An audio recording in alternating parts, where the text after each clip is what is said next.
Israel के Haifa पर हिज़्ब ने हमले किए हैं। 23 जुलाई को दूसरी बार मिसाइल हमला किया गया। बुरकान मिसाइल से दहला इजराइल का हाइफा। हिजबुल्लाह और इजराइल की जंग से अरब के समीकरण इतने बिगड़ चुके हैं कि परमाणु युद्ध की आशंका मंडराने लगी है। अरब में तुर्क बनाम सऊदी अरब का संग्राम छिड़ने के हालात बन गए हैं। नेटो देश तुर्की हिजबुल्लाह के समर्थन में आ गया है। हिजबुल्लाह ने इजरायली जमीन पर हमलों की रेंज बढ़ा दी है और इससे इजराइल में भारी नुकसान हो रहा है। ईरान के प्रॉक्सी संगठनों के जरिए इजराइल को घेरने के साथ ही अरब के कई देशों का एक गठबंधन तैयार कर लिया गया है।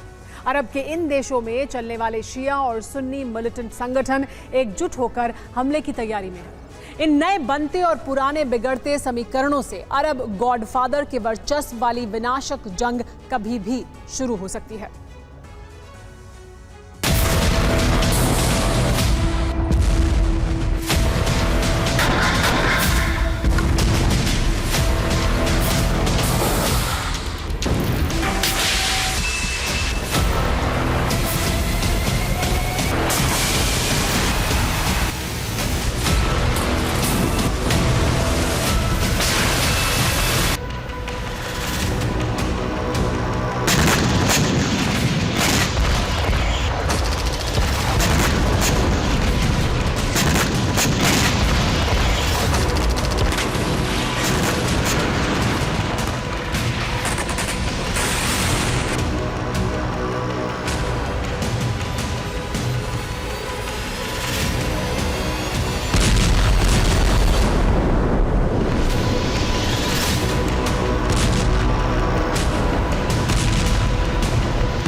एक तरफ ईरान और उसके प्रॉक्सी का गठबंधन, इनके साथ अरब के सीरिया, इराक, लेबनान जैसे देश और उनको तुर्की का समर्थन। ये अरब के नए शक्ति समीकरण हैं जो इजराइल के खिलाफ ठोस आकार ले चुके हैं और इजराइल पर बड़े हमले की तैयारी हो चुकी है।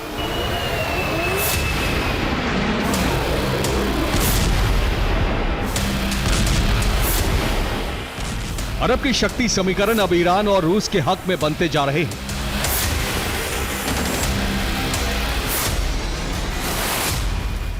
इन नए गठबंधनों के चलते अमेरिका और इजराइल की स्थिति कमजोर होती जा रही है।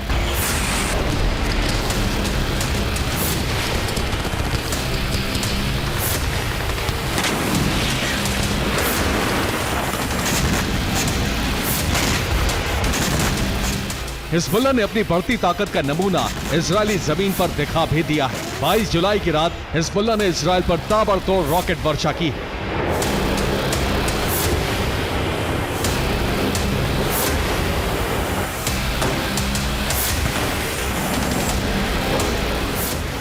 हिजबुल्लाह ने उत्तरी इजराइल के हाइफा शहर से हमलों की शुरुआत की और शहर में अफरा तफरी मच गई।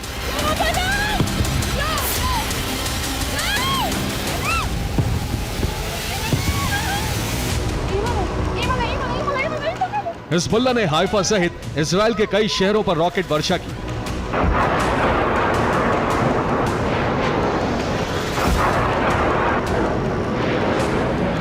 पूरे उत्तरी इजराइल में हमलों के चलते अलर्ट सायरन गूंजने लगे और Israeli air defence system Iron Dome activate हो गया।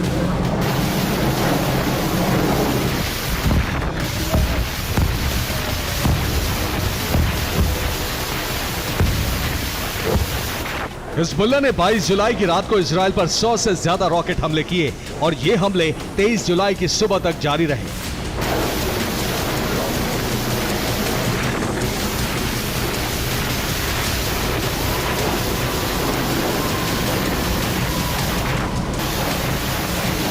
हिजबुल्लाह की मिसाइल फोर्सेस ने बॉर्डर के बहुत करीब से रॉकेट बरसाए। हिजबुल्लाह ने 55 किलोमीटर की रेंज वाले 100 से ज्यादा रॉकेट हमले किए। इसके साथ ही शोल्डर माउंटेड मिसाइल हमले भी किए गए। हिजबुल्लाह लड़ाकों ने एंटी टैंक मिसाइल से भी इजराइल पर हमले किए हैं।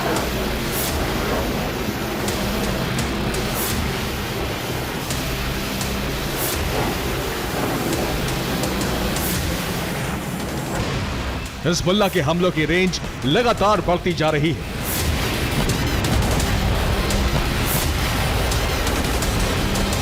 हिजबुल्लाह ने इजराइल के जिन इलाकों पर हमले किए वो लेबनान बॉर्डर से 60 किलोमीटर दूरी पर है।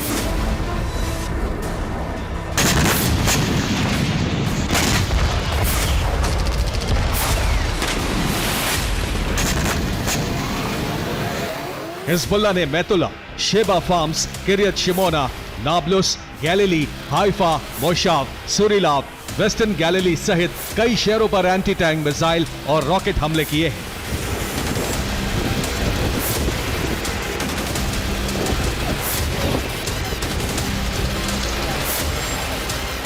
हिजबुल्लाह के हमलों से लेबनान बॉर्डर से सटे इजरायली इलाकों में आग लग गई है। इजरायली सरकार के मुताबिक 156 एकड़ से ज्यादा फसल और जंगली इलाकों में इस वक्त आग लगी है।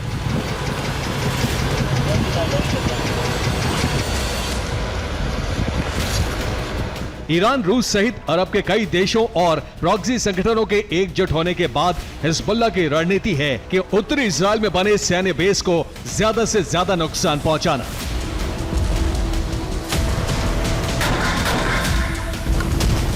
और 22 जुलाई की रात इसी रणनीति के तहत हिजबुल्लाह ने हमले किए हैं।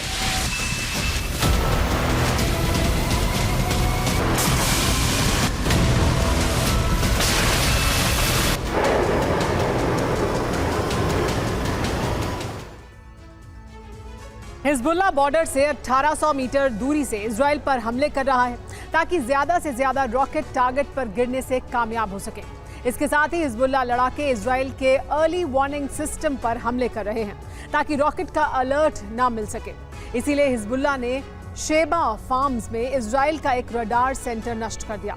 इजराइल के कारमेल सैन्य बेस पर भी हिजबुल्लाह ने एंटी टैंक मिसाइल हमले किए हैं।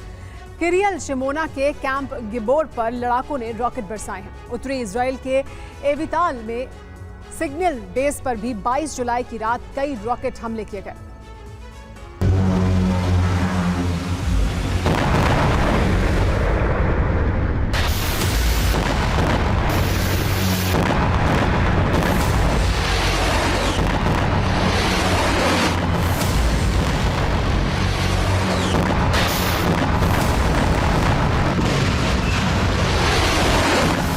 इजराइल पर हमले गाजा युद्ध का परिणाम है। गाजा पर लगातार इजराइल के हमलों के बाद ही हिजबुल्लाह ने जंग का मोर्चा खोला।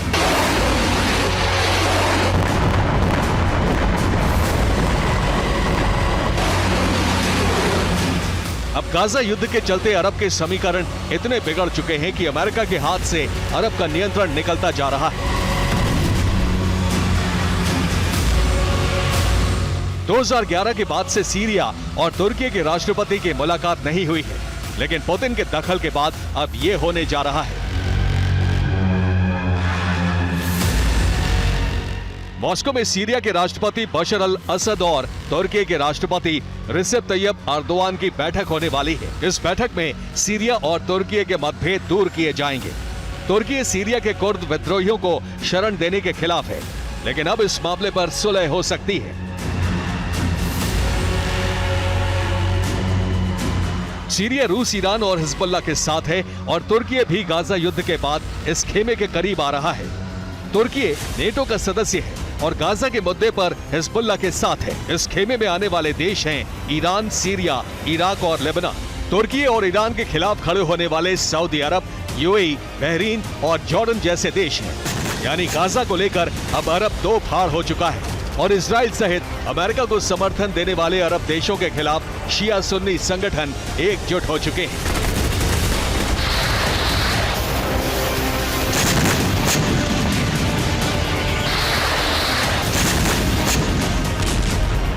लेबनान से हिजबुल्लाह, यमन से हुती, पाकिस्तान से जेनेबिया ब्रिगेड, अफगानिस्तान से फातमिया ब्रिगेड, इराक से कैतब हिजबुल्लाह, इराक से ही इस्लामिक रेजिस्टेंस, इराक का अल हशद अल शाबी, इराक का पॉपुलर मोबिलाइजेशन फोर्सेस और सीरिया में सक्रिय असैब अहल अल हक, सीरिया से चलने वाला हराका हिजबुल्लाह अल नुजाबा, इराक और सीरिया में सक्रिय अशाब अल कहाफ और इराक सीरिया से ही कासिम अल जबारिन। ये सभी शिया मिलिटेंट संगठन हैं। इसके अलावा गाजा से चलने वाला हमास, पीआईजे, सीरिया से चलने वाला अल शबाब, इराक से चलने वाला अल कायदा, इस्लामिक मगरिब, माली से चलने वाला अंसार दीन जैसे सुन्नी मिलिटेंट संगठन भी हिजबुल्लाह के साथ एकजुट होकर इजराइल पर हमलों की तैयारी में है।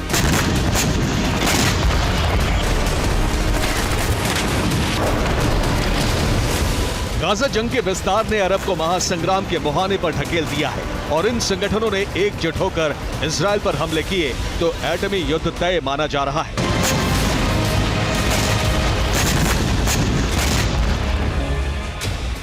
Bureau report, TV9 Bharatvarsh.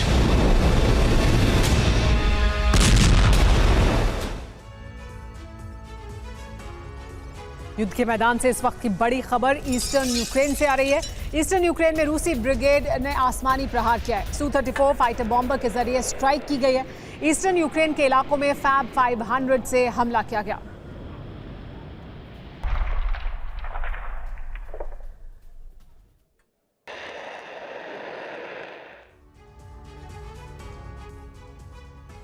NATO और रूस के बीच महायुद्ध का काउंटडाउन शुरू हो चुका है।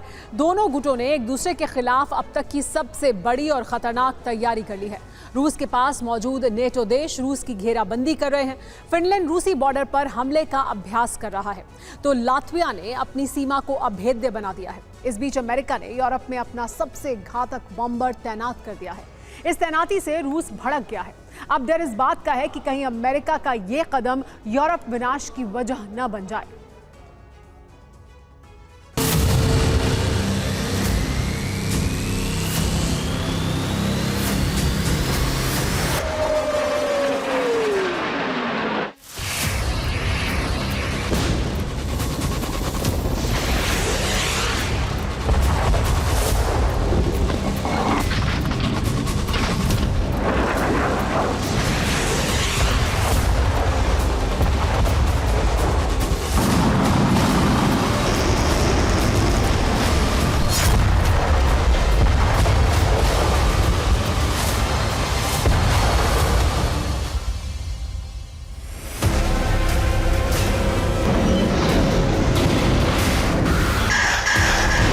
रूस और नेटो में जंग अब निश्चित हो चुकी है।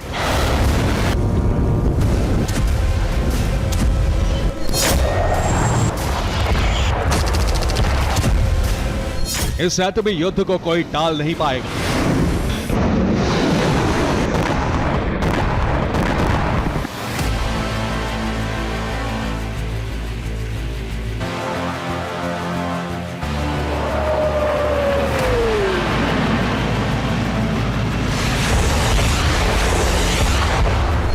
यूरोप में तीसरे विश्व युद्ध का ब्लास्ट होने जा रहा है।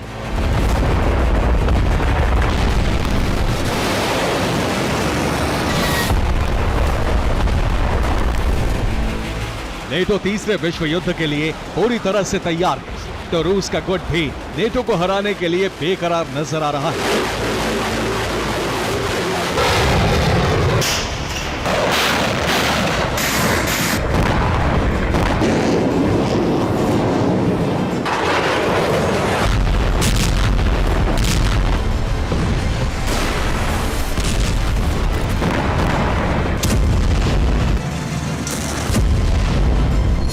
रूस और नेटो में जंग की आशंका उस वक्त बहुत बढ़ गई जब आसमान में अमेरिकी बॉम्बर और रूसी लड़ाकू विमानों में आमना सामना हो गया।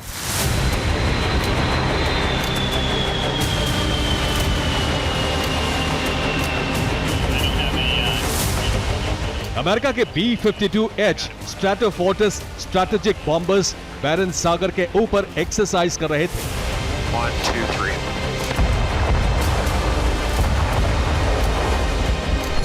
तभी रूस के MiG-29 और MiG-31 लड़ाकू विमानों ने अमेरिका के दोनों बॉम्बर्स को घेर लिया। रूस ने अमेरिकी बॉम्बर्स को इंटरसेप्ट करने की कोशिश की,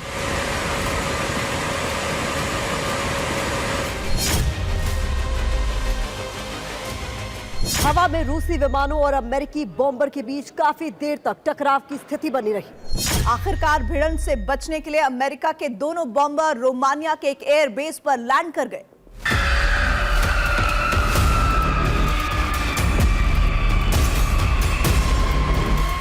फिलहाल अमेरिका के दोनों B-52H बॉम्बर रविवार से ही रोमानिया के एयरबेस पर ही तैनात हैं।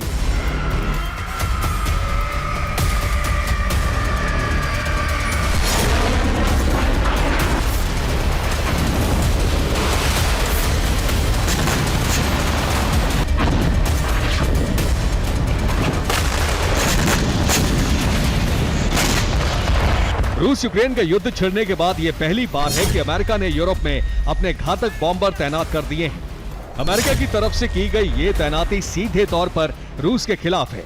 रूस अमेरिका के इस कदम से बहुत भड़क गया है।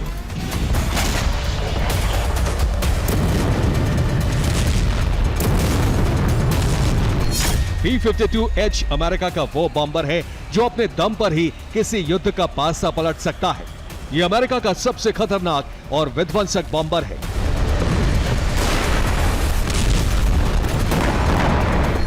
यही वजह है कि रूस ने अमेरिका के इस तैनाती को न सिर्फ उकसाने वाला कदम बताया है, बल्कि ऐलान कर दिया है कि ये एटमी महायुद्ध का ट्रिगर पॉइंट साबित हो सकता है।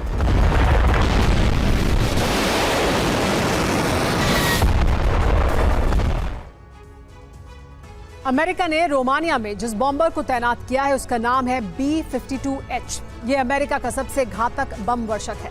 ये अपने साथ 31,500 किलो का पेलोड लेकर जाता है और तबाही मचाता है। ये 1047 किलोमीटर प्रति घंटे की रफ्तार से उड़ान भरकर हमला दुश्मन के खेमे में करता है, वहां धावा बोलता है। इसकी रेंज में पूरी दुनिया आ जाती है। ये एक बार में 14,200 किलोमीटर तक उड़ान भरने में सक्षम है। सबसे खास बात यह है कि यह परमाणु मिसाइलें और एटमी बम फायर करने का मादा रखता है। रूस के खिलाफ अमेरिका ने सिर्फ बॉम्बर ही तैनात नहीं किए हैं, बल्कि रूसी बॉर्डर के पास नेटो ने युद्धाभ्यास भी शुरू कर दिया है। यह युद्धाभ्यास फिनलैंड कर रहा है। इसमें फिनलैंड के 2,300 सैनिक शामिल हो रहे हैं। एक्सरसाइज में 420 हथियार भी हिस्सा ले रहे हैं। इन हथियारों के जरिए 2,300 सैनिक रूस पर हमले के लिए लाइव फायर ड्रिल कर रहे हैं।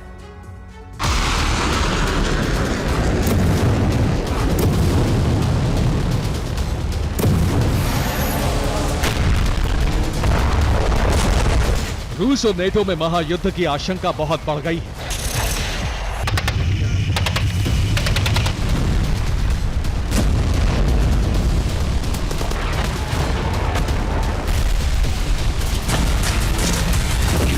इस बात से रूस के वो पड़ोसी देश टेंशन में हैं जो नेटो मेंबर हैं। फिनलैंड से लेकर एस्टोनिया, लातविया, लिथुआनिया और पोलैंड ने अपनी सुरक्षा की तैयारी तेज कर दी है। लातविया रूस से लगती अपनी सीमा पर ड्रैगन टीथ बनाने जा रहा है। इसी सीमा पर लातविया पहले ही एंटी टैंक दीवार बना चुका है।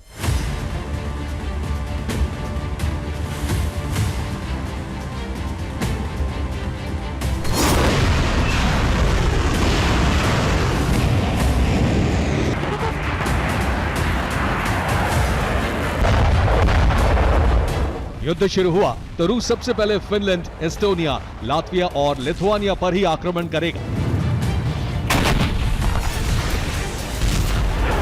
ऐसे में नेटो के ये सभी देश अपनी सुरक्षा चाक चौबंद करने में जुटे हैं।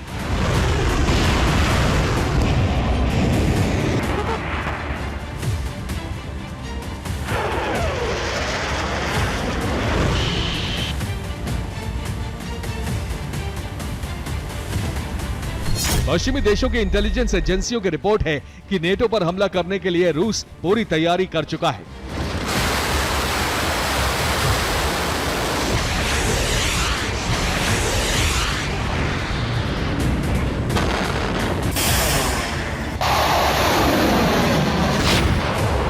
लिहाजा अब नेटो भी रूस को रोकने की कोशिश में जुटा है।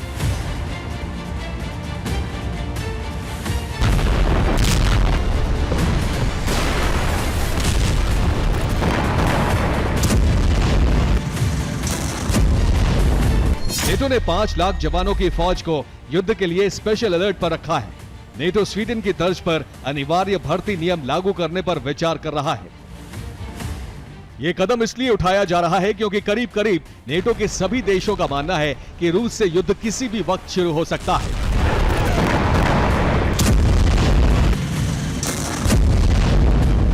इस बीच जर्मनी ने यूक्रेन को सलाह दी है कि वो रूस के सामने सरेंडर कर दे। यूरोप को तभी युद्ध की आग में झुलसने से बचाया जा सकता है।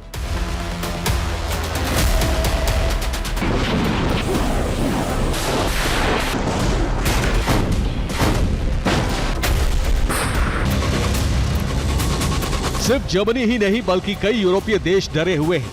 वो जानते हैं कि अगर महायुद्ध शुरू हुआ तो इसका परिणाम बहुत भयावह होगा।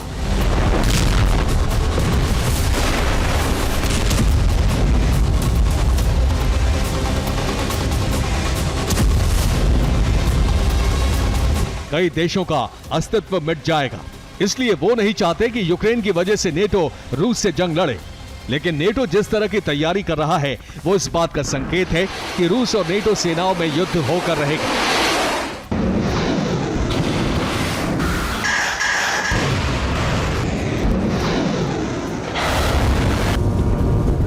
उधर रूस ने चीन और ईरान के साथ सीक्रेट तरीके से युद्ध की तैयारी शुरू कर दी है। सूत्रों के मुताबिक पिछले 2 हफ्तों में रूस और चीन के सैन्य अफसर 3 बार सीक्रेट मीटिंग कर चुके हैं। नेटो से युद्ध की स्थिति में ईरान ने भी रूस का साथ देने की घोषणा कर दी है। यूक्रेन चीन को अपने पाले में लाना चाहता है, इसलिए यूक्रेनी विदेश मंत्री कोलेबा 2 दिन के दौरे पर चीन पहुंचे हैं। हालांकि चीन यूक्रेन का समर्थन करेगा, इस बात की संभावना बहुत कम है। जाहिर है तीसरे विश्व युद्ध का अलार्म बज चुका है। किसी भी वक्त एटमी ब्लास्ट हो सकता है। Bureau report, TV9 Bharat.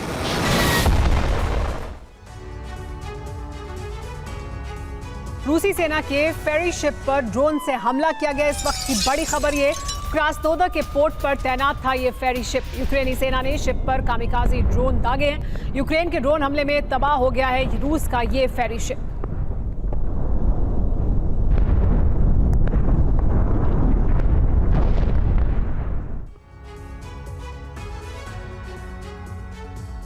यूक्रेनी ड्रोन के प्रहार से रूसी धरती को दहलना अब आम बात हो चुकी है, क्योंकि अब तक तो यूक्रेनी ड्रोन क्रीमिया, सेवेस्तोपोल पर हमला कर रहे थे, मगर अब यूक्रेन के आत्मघाती ड्रोन के निशाने पर दक्षिणी रूस के प्रांत आ चुके हैं, जहां यूक्रेन के ड्रोन ताबड़तोड़ हमले कर रहे हैं। मगर इस बार ज़ेलेंस्की ने युद्ध नीति में बदलाव किया है, वो ये कि रूसी धरती पर ड्रोन के जरिए टारगेटेड स्ट्राइक की जा रही है। आखिर क्या है ज़ेलेंस्की का लोन वुल्फ प्लान, जिससे रूस के कोने कोने में मचा बारूदी कोहराम? आप भी देखिए।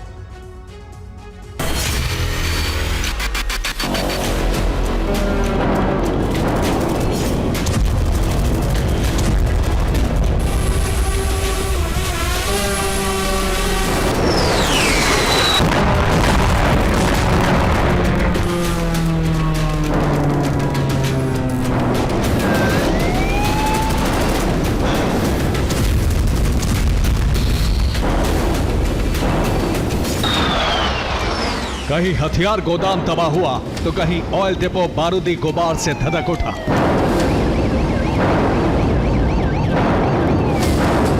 कहीं एयरबेस में जलजला आया तो कहीं रूसी ब्रिगेड का मिलिट्री बेस ताबड़तोड़ आसमानी प्रहार से ध्वस्त हो गया।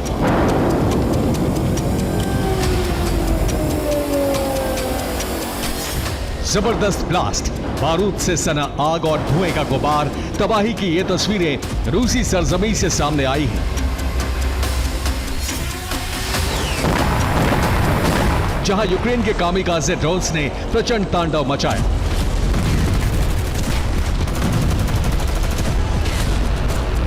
क्रीमिया समेत दक्षिणी रूस के 2 प्रांतों में कोहराम मचाया, वो भी बेहद विध्वंसक अंदाज में।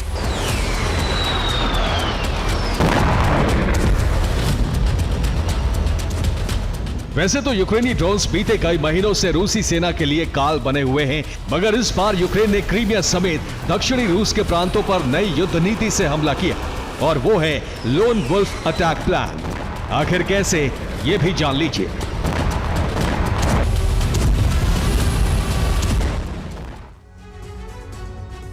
यूक्रेनी सेना लोन वुल्फ वॉर प्लान के तहत रूसी धरती को लगातार दहला रही है। मतलब यह कि रूसी ठिकानों पर घात लगाकर टारगेटेड स्ट्राइक की जा रही है।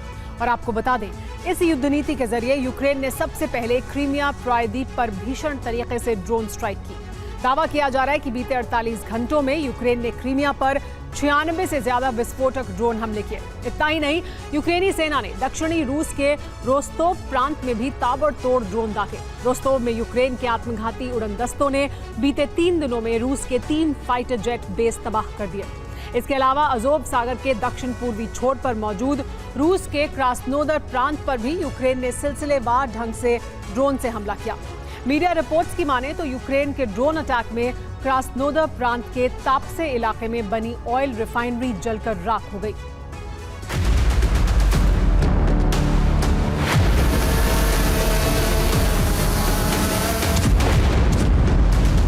यूक्रेन के ड्रोन हमलों से रूस का दहलना बेहद ही चौंकाने वाला है, क्योंकि यूक्रेनी ड्रोन रूसी डिफेंस के सुरक्षा कवच को भेदकर रूसी धरती पर ताबड़तोड़ हमले कर रहे हैं।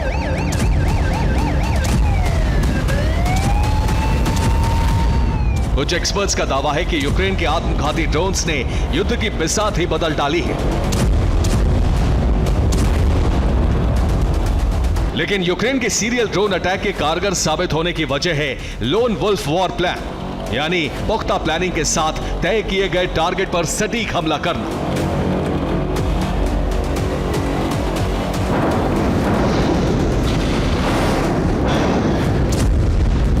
दरअसल रूस पर टारगेटेड स्ट्राइक करने के पीछे की वजह है यूक्रेन का वेपन क्राइसिस।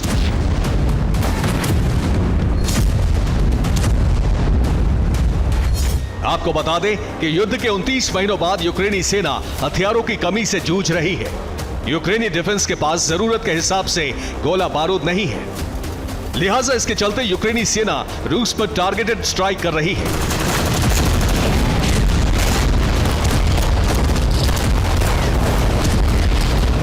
ऐसा नहीं है कि पश्चिमी देशों ने यूक्रेन को हथियारों की सप्लाई बंद कर दी है, लेकिन जिन हथियारों की डिमांड ज़ेलेंस्की ने की थी वो अगले कुछ दिनों में कीव पहुंचने वाले हैं।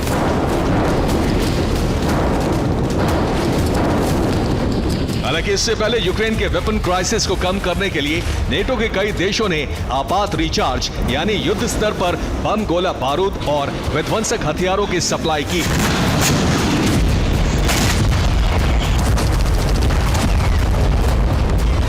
जहां चेक रिपब्लिक ने यूक्रेन को 50,000 आर्टिलरी शेल दिए हैं, तो वहीं लातविया ने यूक्रेन को 500 से ज्यादा कामिकाज़े ड्रोन भेजे हैं।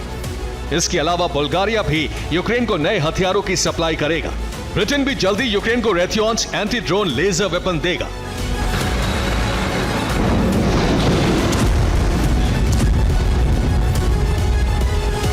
जहां एक तरफ यूक्रेन के प्रचंड आसमानी प्रहार का ट्रेलर क्रीमिया, अजोव सागर और दक्षिणी रूस में देखने को मिल रहा है, तो वहीं रूसी कब्जे वाले डोनेट्स्क रीजन में यूक्रेन ने एंटी एयरक्राफ्ट मिसाइल से रूसी वायुसेना के Su-25 लड़ाकू विमान को आसमान में ही ढेर कर दिया।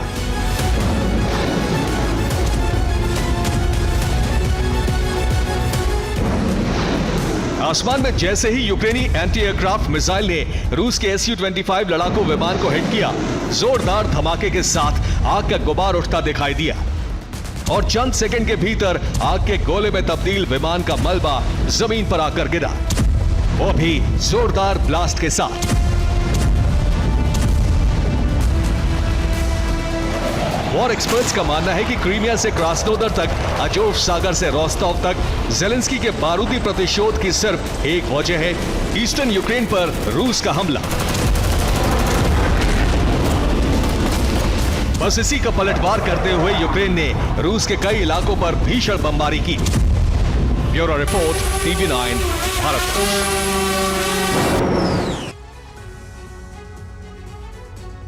यूक्रेन रूस पर छिपकर प्रहार कर रहा है, तो वहीं रूस की सेना कमजोर पड़ चुकी यूक्रेनी फौज पर जबरदस्त तरीके से हावी होती जा रही है।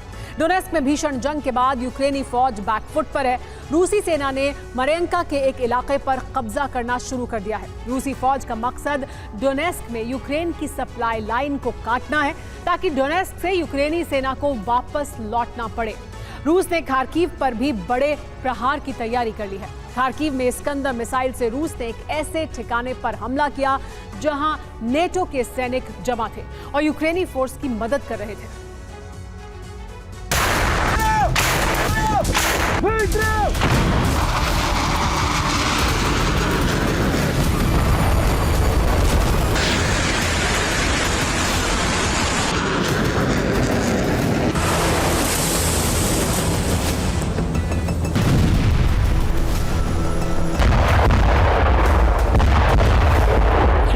न गोला बारूद की कमी, न जीत के जज्बे की।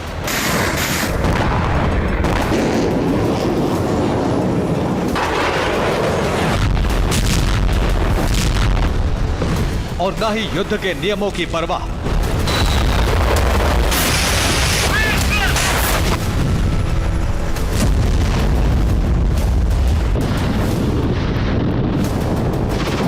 जंग में जब मुकाबला एक तरफा होने लगे तब किसी भी शहर का ऐसा ही अंजाम होता है।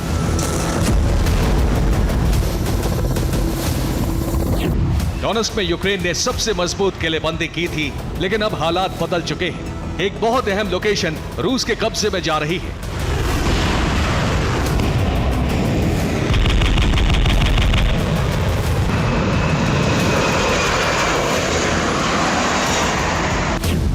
डोनेस्क में युद्ध लड़ रही यूक्रेनी फौज को मारिंका में रूसी फौज ने कड़ी टक्कर दी है। यहीं मैक्सिमिलियानविका में रूसी फौज 25% इलाके पर कब्जा जमा चुकी है।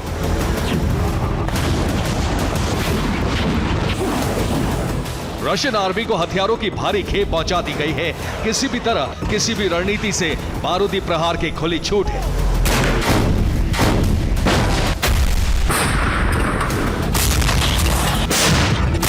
क्योंकि पुतिन को अब सिर्फ और सिर्फ परिणाम से मतलब है।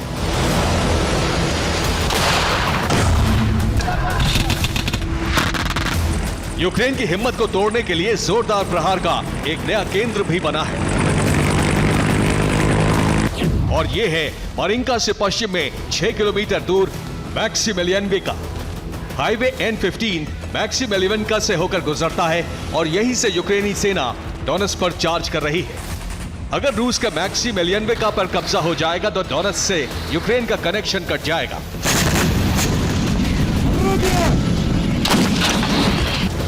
हालांकि 25% इलाके पर कब्जे में ही रूस को अब तक कामयाबी मिली है।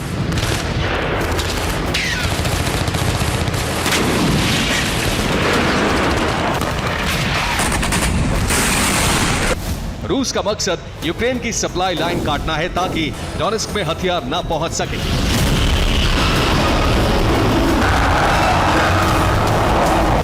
रूस की सेना डोनेस्क के 6 मोर्चे पर कब्जा जमाने के बाद मंगलवार को और आगे बढ़ रही है। रूस यूक्रेनी सैनिकों पर हावी होने के लिए सुखोई 34 जैसे फाइटर जेट का इस्तेमाल कर रहा है।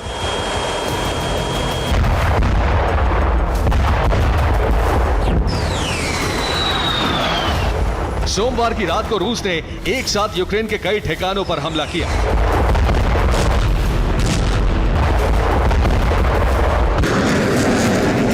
हवाई हमले और आर्टिलरी प्रहार से यूक्रेन को भारी नुकसान उठाना पड़ा है। रूस की सेना ने रोजोवका और पेशचानोई नीनी नाम के इलाके से भी यूक्रेनी फौज को वापस जाने के लिए मजबूर किया है।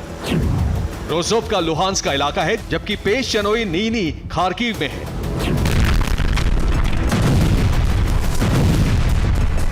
कब्जे से पहले इस इलाके में दोनों देशों की सेना के बीच भीषण जंग हुई।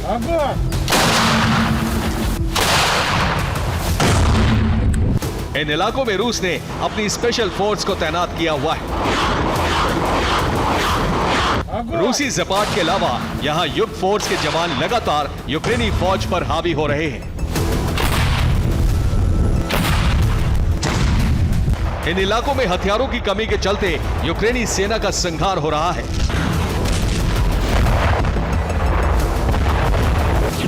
चौबीस घंटे में 1700 यूक्रेनी सैनिकों की मौत हुई है। 7 दिनों में 520 यूक्रेनी सैनिक मारे जा चुके हैं। आर्मर्ड व्हीकल और यूक्रेनी हथियार गोदाम भी भस्म हो चुके हैं।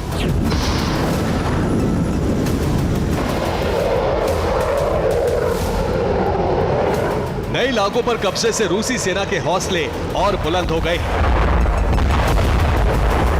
अमेरिकी एजेंसियां भी मान रही हैं कि डोनेस्क, लुहांस्क और खार्किव जैसे इलाकों में यूक्रेनी सेना मुकाबले में बहुत अधिक पिछड़ चुकी है।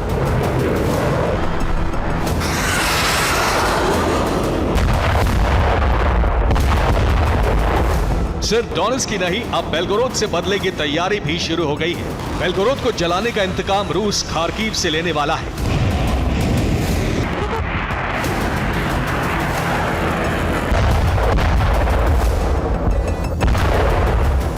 खार्किव के वाईपॉक में भारी तैनाती कर दी गई है। यह रूस की सीमा से सिर्फ 7 किलोमीटर दूर है। खार्किव का मुख्य शहर यहां से सिर्फ 29 किलोमीटर दूर है।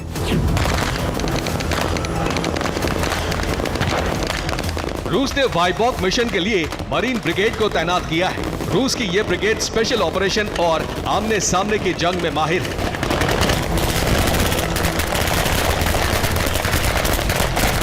मरीन ब्रिगेड पैसिफिक फ्लीट का हिस्सा है। इस ब्रिगेड को समुद्र के किनारे किसी द्वीप पर कब्जे की ट्रेनिंग दी जाती है। यही वजह है कि इन्हें खार्किव में लाया गया है। इनकी मदद के लिए रूस की मोटराइज्ड राइफल डिवीजन भी रहेगी। इस डिवीजन के सैनिक आर्टिलरी प्रहार और मोटरसाइकिल पर सवार होकर हमला करने में माहिर हैं।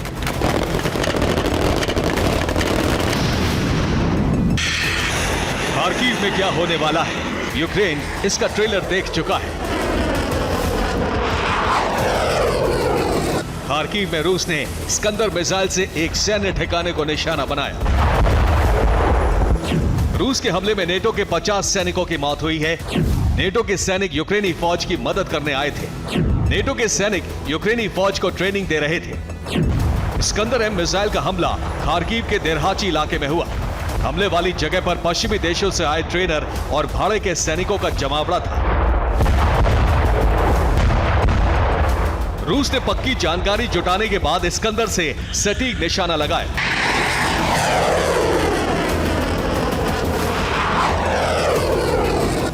रूस दावा करता रहा है कि यूक्रेन की तरफ से हजारों नेटो सैनिक जंग लड़ रहे हैं।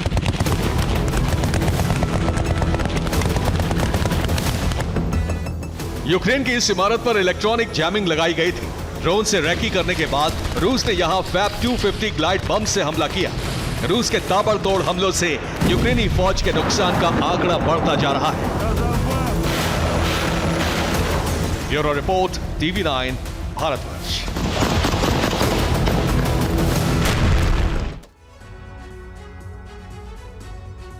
और इस वक्त की बड़ी खबर अमेरिका से। ट्रंप गोलीकांड में सीक्रेट सर्विस चीफ ने इस्तीफा दिया है।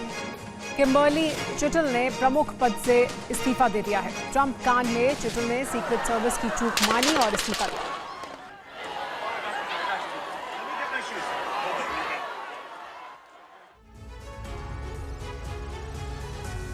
युद्ध का एक और फ्रंट खुल गया है। कुरील आइलैंड वो जगह है जिसके जलते रूस और नेटो में जंग हो सकती है। जापान ने विवादित आइलैंड कुरील के पास ब्रिटेन और इटली के साथ 4 दिन का युद्धाभ्यास शुरू कर दिया है। इस बात से न सिर्फ रूस बल्कि चीन भी भड़क गया है। चीन तो जापान और दक्षिण कोरिया के पास युद्धपोत तैनात करने जा रहा है। तो सवाल यही है कि क्या पूर्वी एशिया के समुद्र में जंग की बड़ी आग भड़कने जा रही है।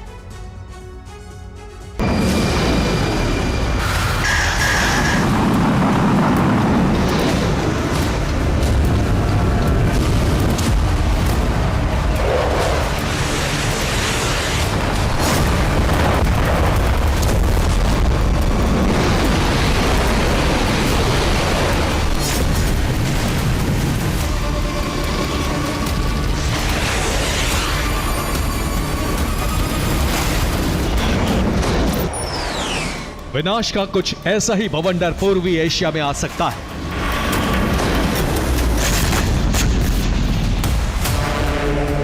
तीसरे विश्व युद्ध का फ्रंट पूर्वी एशिया में भी खुल सकता है। पुतिन, जिनपिंग और किम के गठबंधन से पूर्वी एशिया में भी खतरनाक समीकरण बन गए हैं।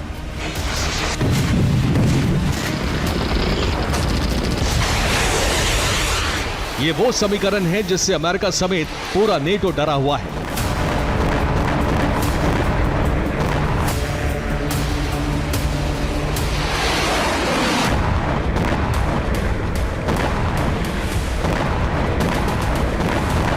नेटो के इसी डर का परिणाम है कि अब उसने रूस के पास युद्धाभ्यास शुरू कर दिया है।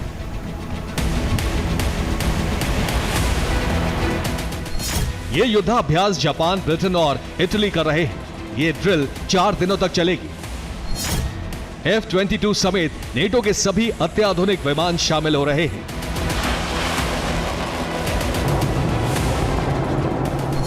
नेटो का यह युद्धाभ्यास रूस, चीन और उत्तर कोरिया को सीधी चेतावनी के तौर पर देखा जा रहा है। जापान, ब्रिटेन और इटली ये संयुक्त युद्धाभ्यास कुरील आइलैंड के पास कर रहे हैं।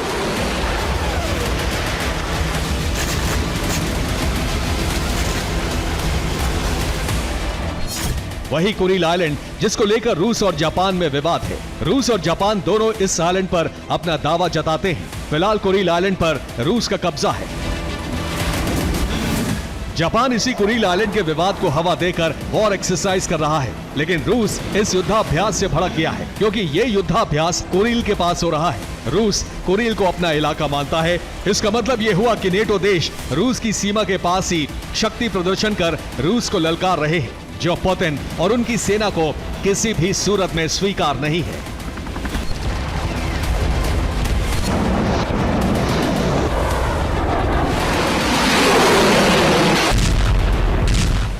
पूर्वी एशिया में नेटो की आक्रामकता बढ़ी तो चीन ने ताइवान में हो रही एक्सरसाइज को रोक दिया। चीन पूर्वी चीन सागर में जापान और दक्षिण कोरिया के पास एयरक्राफ्ट कैरियर और युद्धपोतों को डिप्लॉय करने जा रहा है। इतना ही नहीं, चीन ने एक बार फिर से J-20 लड़ाकू विमान की नुमाइश कर अपनी वायु शक्ति का प्रदर्शन किया है।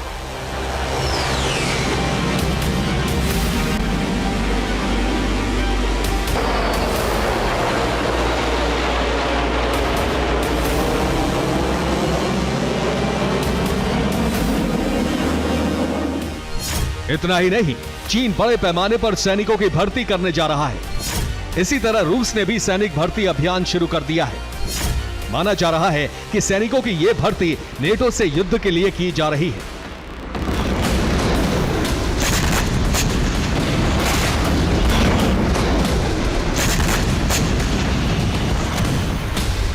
जाहिर है, नेटो हो या रूसी गुट, दोनों हर मोर्चे पर एक दूसरे की घेराबंदी कर रहे हैं। ये युद्ध से पहले की डिप्लॉयमेंट है, जो इस बात का संकेत है कि किसी भी फ्रंट पर नेटो और रूसी गुट में तीसरे विश्व युद्ध की शुरुआत हो सकती है।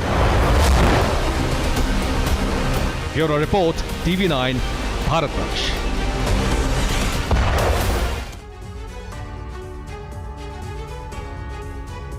युद्ध मानवता पर संकट कहे जाते हैं, लेकिन युद्ध की नीति बनाने वालों के लिए आपदा में अवसर की तरह होते हैं। यही अमेरिका में हुआ है। यूक्रेन को अमेरिका से सबसे ज्यादा हथियार सप्लाई होते हैं। अमेरिका के सैन्य अधिकारियों ने इस हथियार सप्लाई में एक बड़ा घोटाला किया और फर्जीवाड़ा करके 30,000 करोड़ रुपए का गबन कर दिया। देखिए कैसे अमेरिकी अधिकारियों ने यह घोटाला किया।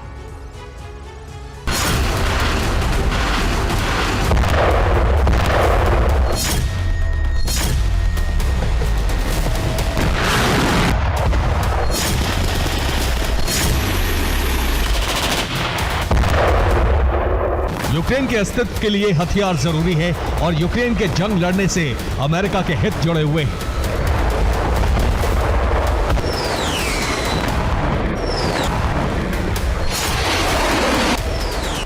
इसलिए यूक्रेन को हथियारों की सप्लाई जारी है। हर साल अमेरिका का हथियार सप्लाई बजट बढ़ता जा रहा है ताकि यूक्रेन को लगातार हथियार मिलते रहें और रूस की ताकत को घटाया जा सके।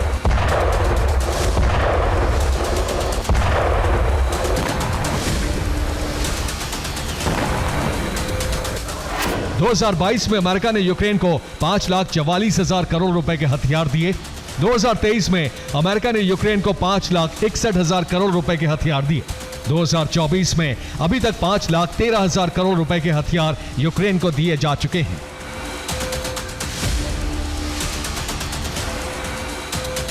बाइडेन यूक्रेन को मदद जारी रखने के लिए प्रतिबद्धता जता चुके हैं और इसी प्रतिबद्धता में अमेरिका के कुछ अधिकारियों को घोटाला करने का मौका मिल गया।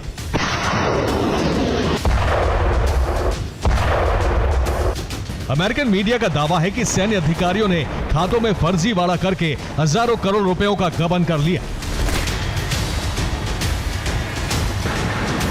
23 जुलाई को जारी पेंटागन की रिपोर्ट से पता लगा है कि अमेरिका के सैन्य अधिकारियों ने 26,785 करोड़ रुपए का घोटाला किया है।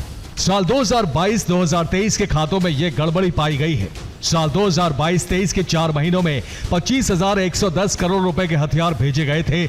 अमेरिका के सैन्य अधिकारियों ने इन हथियारों की कुल कीमत 51,895 करोड़ रुपए दिखाई। –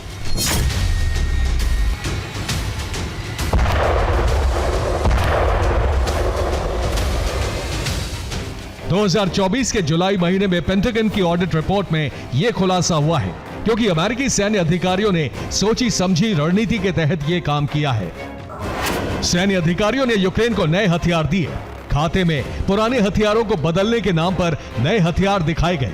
उदाहरण के तौर पर पुराने टैंक के बदले नए टैंक, लेकिन बदले में पुराने हथियार यूएस को नहीं मिले।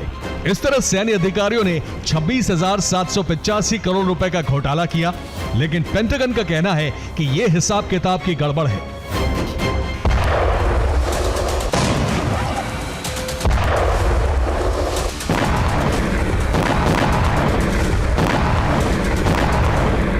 यूक्रेन युद्ध में यूक्रेन के सैन्य अधिकारियों पर घोटाले के आरोप लगते रहे, लेकिन अब अमेरिकी सैन्य अधिकारियों पर भी भ्रष्टाचार के सबूत सामने आ चुके हैं। Bureau report, TV9 Bharatvarsh.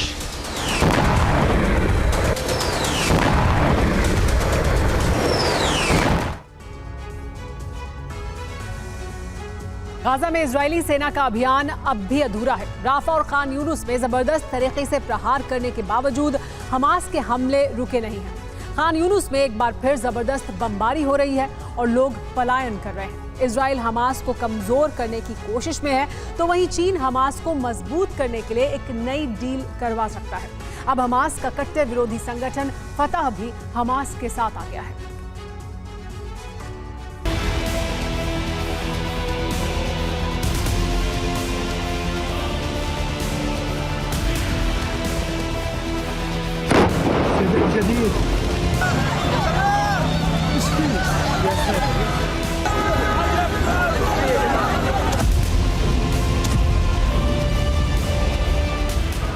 Rafa से लेकर खान यूनुस तक जबरदस्त धमाके,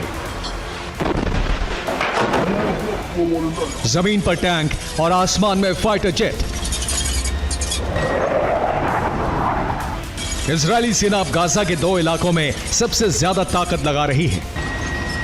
इतनी लंबी जंग के बावजूद हमास के हमले अभी भी रुके नहीं हैं। एक तरफ आम लोग इलाकों से दूर भाग रहे हैं, तो वहीं खंडहर में तब्दील इमारतों से इजरायली फौज पर लगातार प्रहार हो रहा है।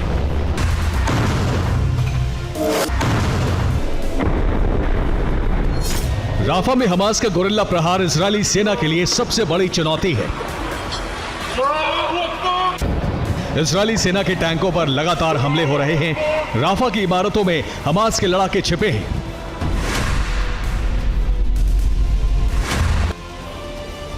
और कोई नहीं जानता कि कब किस खिड़की से ग्रेनेड लॉन्चर चलने वाला है। देखिए कैसे छिप छिप कर हमास के लड़ाके सेना पर हमले करते हैं।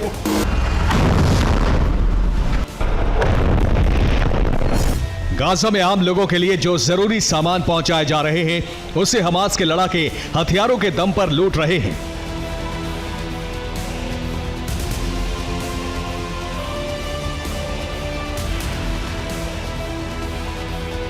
खाने पीने का सामान लूटकर हमास के लड़ाके सुरंगों में जमा कर रहे थे। राफा के करीब तलाशी के दौरान हमास की एक और सुरंग का पता चला है। कई 100 मीटर लंबी सुरंग को सेना ने नष्ट कर दिया है।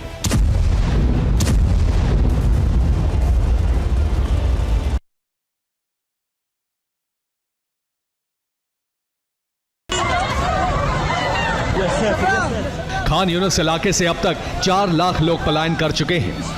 इजराइल खान यूनुस में भयंकर बमबारी कर रहा है।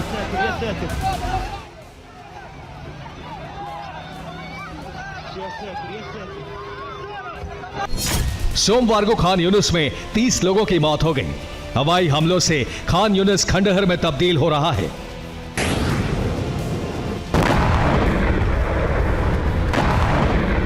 इस बीच फिलिस्तीनी शरणार्थी के लिए राहत जुटाने वाली एकमात्र यूएन संस्था UNRWA को इजराइल आतंकवादी संगठन घोषित करने वाला है। 3 साल पहले इटली के एक पत्रकार ने सोशल मीडिया प्लेटफॉर्म पर जॉर्जिया मेलोनी, जो कि मौजूदा वक्त में इटली की PM हैं, उन पर टिप्पणी की। मेलोनी की हाइट पर तंज कसा, जिसके बाद मेलोनी ने लेडी पत्रकार के खिलाफ कानून का सहारा लिया। और अब 3 साल बाद इस मसले पर कोर्ट का फैसला आया है। आखिर क्या है कोर्ट का फैसला, आप भी देखिए।